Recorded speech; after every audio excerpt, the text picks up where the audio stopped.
Hi, my name is Peace Olanrewaju and I'm the Youth Coordinator at Equal Education Chances.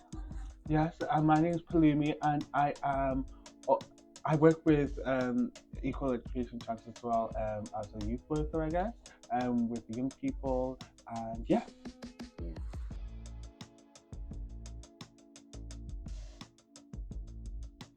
The organisation was set up by Mary Olanrewaju, which is the CEO and the founder. So she studied education at university, and I think this just kind of sparked a passion in her to kind of create these communities and create this organisation that not only provides support, but also provides support holistically and breaks down barriers for young people and for children as well, because especially in a lot of the BAME and ethnic minority communities, we see that disability is often seen as like a taboo or something negative. However, she wanted to put a spin on it and help people see that this is something of a blessing, and you have so much support around you, and we could be one of them people who help and support the families across Manchester and in Nigeria as well.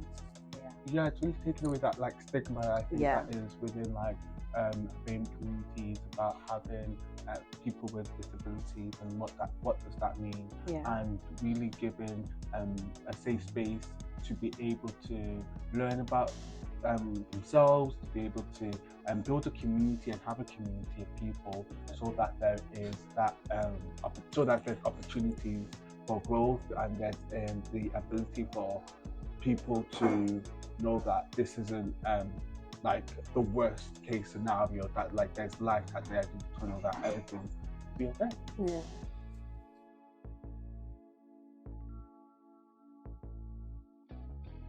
Yeah, so we help people in a range of different ways.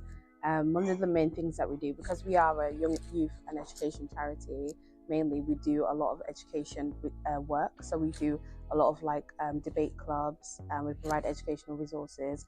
We also refer to people to other educational institutions and kind of organizations that can help them as well. We do food banks, especially during COVID. We delivered hundreds and hundreds of food banks and food parcels to families who were struggling, obviously during COVID after being made redundant. And then we also do like women's support. So we have a lot of women who, can't work due to their immigration status. So we do a lot of like skills-based learning workshops, especially on the Fridays for young women. During the holidays, we do holiday camp, which is in holiday food program, which is partnered with the Department of Education. So we kind of, for 2 or 3 weeks, we just do a load of activities with young people, and just to support them, help them have a nice nutritious meal, and then also make friends during the holidays. And what else do we do? Yes, we also take young people away to like outdoor activities. So we've done, we went to like Windermere, so we did like Gill Head. We're going to Amoside soon as well. So like really exploring the outside and outside learning. And also because of the funding and what that means, it really allows us to be able to explore those options for young people, to give them a diverse view of like learning. And I think that's why funding is so important, to be able to help carry on the work that we're already doing at EEC and to develop it further as well. Yeah, and even last June, we had the privilege, in March last year, we had the privilege of going on an MUN, so it's a Model United Nations experience. So we got to represent countries from across the world and kind of just defend them and debate for them, which was great because we met so many people from so many different areas of not just Europe but around the world. And also in June, we went to the European Parliament in Strasbourg in France, so we got to kind of experience what life was like to be, a politician for a day. And I think these are kind of things that we want to do going forward, not just kind of teach these young people how to progress personally within Manchester, but also taking them outside of Manchester and helping them see the world, as Pelumi said, and experience what it's like to live on the other side, and just like helping them to dream big. I think that's really, really important in what we do.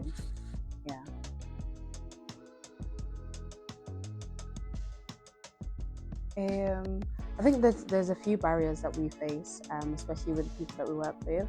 A lot of the people that we work with are from ethnic minority backgrounds, have problems with their immigration status. So this means that they won't be able to access like benefits, and they can't go to school.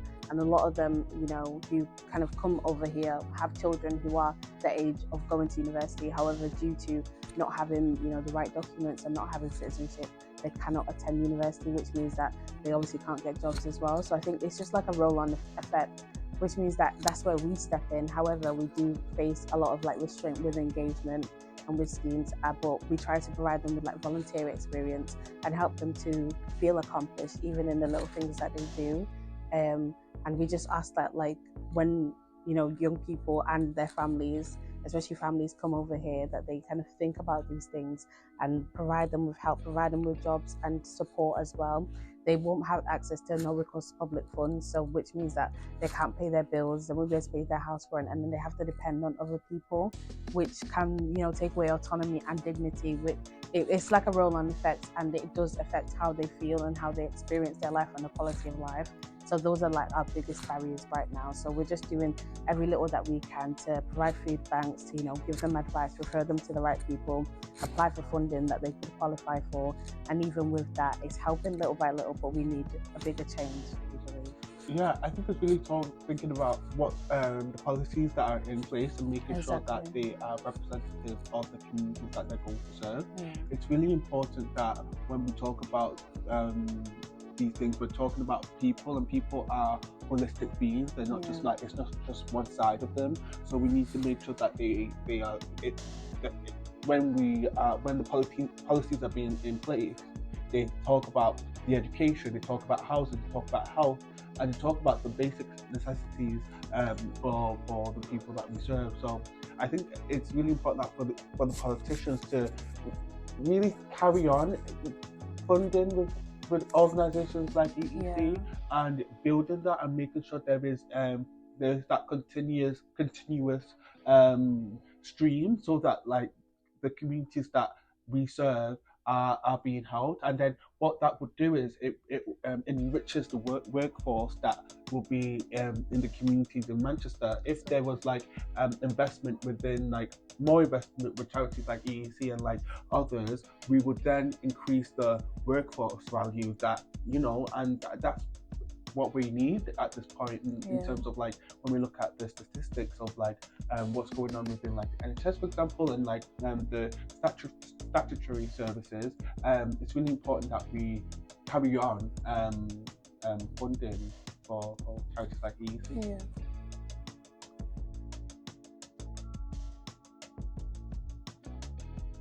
So Pelumi has just mentioned what I've always wanted to say, and that's about the policy. The policy that has been made we've not been represented as we are meant to. For example, I don't know if you know about the new pandemic that's coming into the UK. They are called the Japa. The Japa migrants, they are here. Not only them, now they're here with the children and with the young people. These are young people who are going to be stuck in the 2-3 years when they're due to go into university. They will not be able to go because of the policy of, no recourse to public fund. These young people will not be able to access the student finance for them to progress in their education, which is a big deal, because we have to carry on the burden, which will weigh down to the family and the young person at large. We have a lot of young people all around the streets, working aimlessly, doing nothing. Why? Because of the policy that has been changed, fund has been stopped, a lot of youth center has been closed. Where does the government want us to put these children? And they are relying on the charity, and we don't have the capacity to actually, look at every one of them, look after them. Since the starting of Equal Education Chances, we're reaching 400 young people we've supported now. So you can imagine, and we're just growing. We're just 6 years old. Yeah, so the policy, we would like the government to look into this policy of children coming into the UK and taking away that barrier for them to access higher education. It is so, so important, because without that, they will hit the streets and we'll see what the outcome can be. Yeah, so that's it. Amazing. Thank you.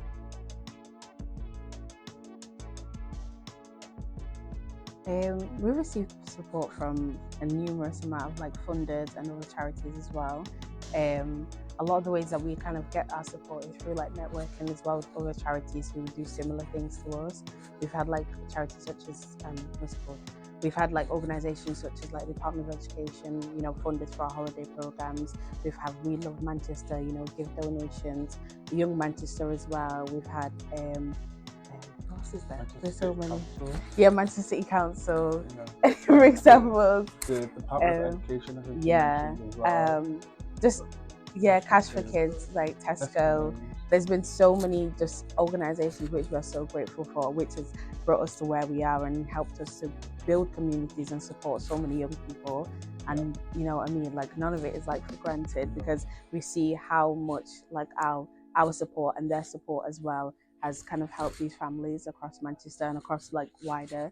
We also have our international funders, sorters, so they help us to fund our international projects, you know, putting on Christmas parties and helping them to give food banks to those in Nigeria and those who are obviously struggling as well at this time. So it's amazing. We're very grateful.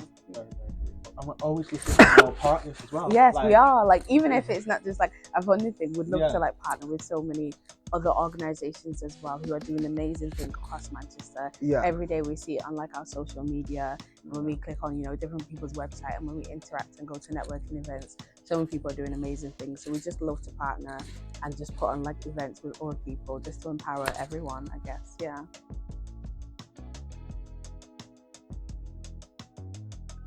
Good question. There's so many. Yeah. There's so many. I would say there's so many. I'd say our holiday programs are really fun. Because as much as like they are like a lot of hard work, it is very rewarding when you see at the end of it, you know, children coming up to us and telling us how much they've had fun today, or like what they've enjoyed about the day, and then they're so sad to leave. As much as like we're like, oh yeah, we need a break, it's really nice to see them like, you know, not want to go or want to stay, and it's like, oh, that means that we're doing a good job. Because I feel like in this line of work, because it is a lot of charity and you're helping people, even if you help like 1 million people, it still feels like, you know, nothing compared to how much the need is.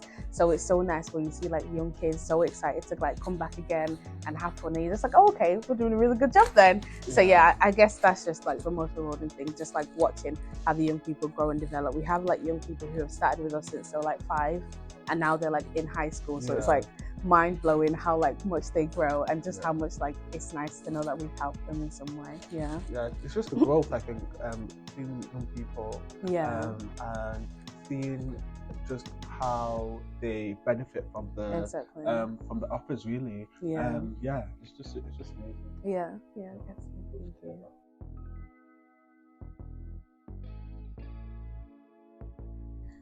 There's so many ways you can support. I feel like we have so many opportunities, like straight, obviously, because we are a charity, so donating to us, which will help us put on more events and put on more, you know, what's called support groups for kind of young people, families and children. Or you can actually get involved yourself by volunteering as well. We have a range of volunteering opportunities. So this could be during the holidays, this can just be, you know, once a week, coming to the office and helping us do some admin, ringing families, you know, asking them what type of support they might like.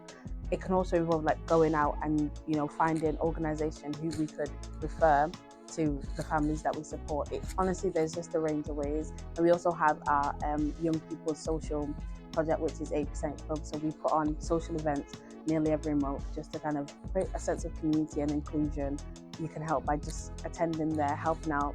If you have any sort of skill, literally anything, we would just love to have you on board, because we always need people who do the most randomest things. Like, you know, if you do art, doing an art workshop with young kids, we'd absolutely love that. So yeah, there's so many ways you can help and support.